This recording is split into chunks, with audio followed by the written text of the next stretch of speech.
Heart का फिर गट से भी रिलेशन है? जैसे गट सही रहे तो दिमाग थोड़ा सही रहता है, ये भी कहा जाता है। जी, जी। और गट को हिंदी में क्या कहते हैं? देखिए, गट आप इंटेस्टाइनल ट्रैक्ट इंग्लिश में कहते हैं। आप हिंदी में अपनी आंतें कह सकते हैं, अपना लोग मोटी भाषा में तो पेट कहते हैं कि मेरा पेट खराब हो गया। इनफैक्ट इसमें पेट, जिसको अंग्रेजी में स्टमक कहते हैं, स्मॉल इंटेस्टिन, लार्ज इंटेस्टिन सभी इन्वॉल्व हैं। तो लोग इसको पेट या आंतें बोल देते हैं, मेरी आंतें खराब हुई या पेट खराब हो गया। तो कॉमन भाषा में पेट, आंतें, ये आपका पाचन तंत्र बहुत सुदृढ़ होना चाहिए। और आयुर्वेद इसी पे ही सबसे प्राइमरी फोकस इसी पे ही करता है।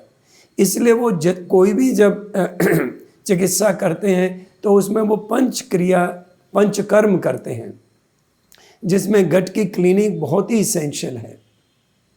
और हम मेडिकल साइंस से गट बायोमा कहते हैं। जो गट में जो बैक्टीरिया होते हैं, जो हमारे फ्रेंडली बैक्टीरिया होते हैं, वो बहुत ही इंपॉर्टेंट हैं और वो सारे ब्रेन के हैप्पी हार्मोन्स जैसे डोपामिन है, सेरोटोनिन बनाते हैं।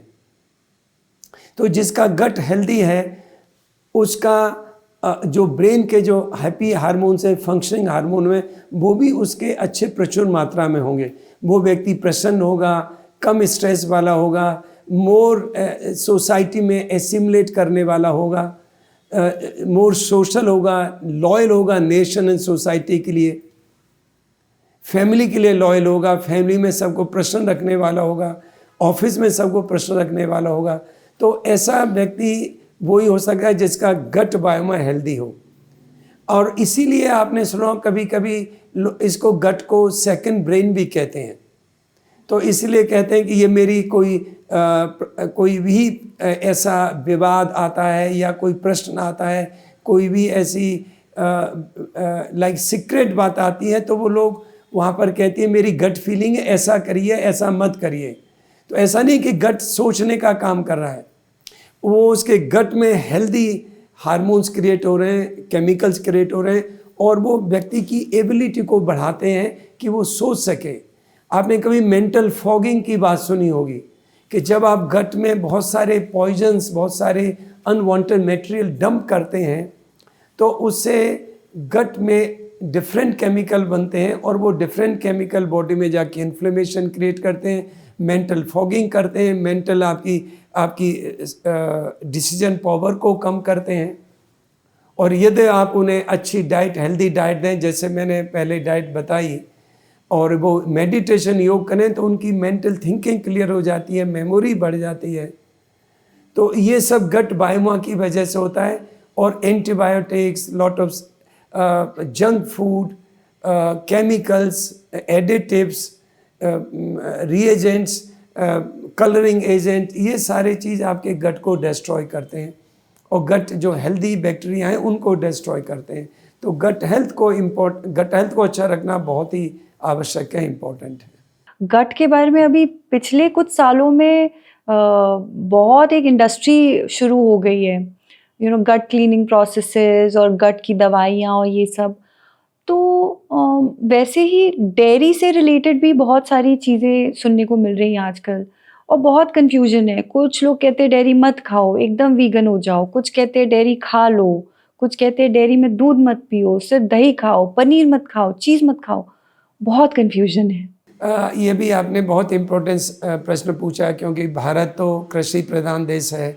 यहाँ काव की, गाय और भैंसों की रियरिंग होती है, बकरी और ऊँटनी, उनका सबको दूध मिलता है और दूध बहुत समय से भारत में प्रयोग हो रहा है और दूध का दही या मक्खन प्रयोग हो रहा है। तो मैं ये सजेस्ट करूँगा कि मैं इसके अगेंस्ट में नहीं हूँ कि आपको मिल्क को प्रयोग नहीं करना चाहिए, पर लिमिटेड अमाउंट पर। कर्ड बहुत ज़रूरी है, क्योंकि दही में जो लैक्टोबैसिलस होता है वो गट के बायोमा के लिए, उनकी हेल्थ को अच्छा रखने के लिए बहुत ही आवश्यक है। आप प्रोसेस डेयरी फूड ना खाएं, जैसे चीज़ है, पनीर है, लेकिन जो कर्ड है, बटर है, जैसे तक बटर सैचुरेटेड फैट है, वो आपके लिए इस सही अमाउंट में, नहीं कि आप एक्स्ट्रा अमाउंट खाएं। जो आपकी वास्तव में रिक्वायरमेंट है वो फिजिशियन डिसाइड करें और आप बोल लें। और आप दूध नहीं लेना चाहते तो आप मिल्क की जगह, दूध की जगह आप दही ले सकते हैं, कि जिससे आपको अच्छी प्रोटीन मिलेगी, आपको अच्छी फैट भी मिलेगी, सैचुरेटेड फैट मिलेगी, और बाकी और मिनरल्स, विटामिन्स भी आपको मिलेंगे। जो क्यों दूध एक कंप्लीट फूड माना गया है, और ये हैवी कि जब तक और कुछ व्यक्ति नहीं खा सकते, एनिमल्स नहीं खा सकते, उनको दूध ही दिया जाता है। सो मैं रिकमेंड करता हूँ कि प्रोसेस डेयरी प्रोडक्ट जैसे स्वीट्स हैं, पनीर, चीज़, ये सब अवॉइड करना चाहिए। पर जैसे भारतीय संस्कृति में, भारतीय शास्त्रों में भी, समाज में भी हज़ारों साल से दूध, दही, मक्खन का प्रयोग है, वो प्रयोग करना चाहिए। वो लाइफ के लिए बहुत हेल्दी है, हेल्थ के लिए भी हेल्दी है, और लिमिटेड अमाउंट में। और ये लोग जो कहते हैं कि मिल्क, बाकी लोग एडल्ट छोड़ दें, मिल्क हमेशा से कंप्लीट फूड रहा है। जब कंप्लीट फूड है तो वो कभी भी प्रयोग हो सकता है, और उसको प्रयोग करना चाहिए। ये भी गट के लिए भी, जैसे मैंने बताया कि दही बहुत आवश्यक है, लैक्टोबैसिलस आवश्यक हैं। और एक आयुर्वेदिक एनेक्डोट है, वो तो कहते हैं कि जिसने 20 साल तक मठा या दही ले लिया, उसकी उम्र बढ़ने से रुक जाती है। तो जी, पर इसका भाव यही है कि आपको दही प्रतिदिन खाना चाहिए, और वो आपकी जनरल हेल्थ को भी इम्प्रूव करेगा, कार्डियोवास्कुलर हेल्थ को भी इम्प्रूव करेगा। तो मैं सभी को ही सजेस्ट करता हूँ कि गो मोर नेचुरल। और देखिए, जितने भी प्लांट बेस्ड फूड हैं, जो भी बिना ऑल्टर्ड करके आप खा सकें, सबको ये मेरी सलाह है कि जितना भी फूड, जैसे स्प्राउट्स हैं, लीस्ट ऑल्टर्ड है ना, वेजिटेबल्स हैं, सलाद हैं, और वो ऐसे कुक भी करने चाहिए कि उसका स्वरूप ना बदल जाए, रूप ना बदल जाए। वो वेजिटेबल वो दिखनी चाहिए कि ये ग्रीन वेजिटेबल है, ये रेड वाली वेजिटेबल है, लेकिन हम इतना मसाला, इतना ग्रेवी डाल करके उसको डिस्ट्रॉय कर देते हैं। और टू मच कुक नहीं होनी चाहिए। ये गट के लिए भी ज़रूरी है, जैसे कि न्यूट्रिएंट ले सकें, और सारा फूड नेचुरल रहे, तो उसमें मिल्क भी नेचुरल है। अब कुछ लोग कहते हैं कि ये तो काफ के लिए बना है वो मिल्क।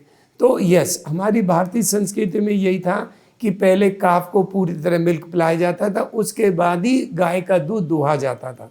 तो जो उसको एक्सेस मिल्क है वो आप प्रयोग कर सकते हैं, और ये कंप्लीट फूड है, तो इसको मैं अपने पेशेंट्स के लिए नहीं रोकता, और जनरल पब्लिक के लिए भी नहीं। लोग समाज के लिए इतना नहीं सोचते हैं कि सामाजिक कार्य, वो work life balance, me, my self, मैं कैसा दिखता हूँ, मेरी बॉडी होनी चाहिए, ऐसे सोचते हैं। आपने जैसे, आप 12-14 घंटे की तो मिनिमम आपने सर्जरीज की हुई हैं, पर आप तो समाज के लिए भी आपने इतना किया है। मैंने तो खुद देखा है कि आप जब गांव जाते हैं तो लोग सुबह से लेकर रात तक लाइन लगाए रखते हैं, और आप बहुत ही नम्रता से हर एक इंसान को निःशुल्क फ्री में देखते हैं, विदाउट एनी कंप्लेंट्स। तो ये आपको कहाँ से प्रेरणा आती है आपको?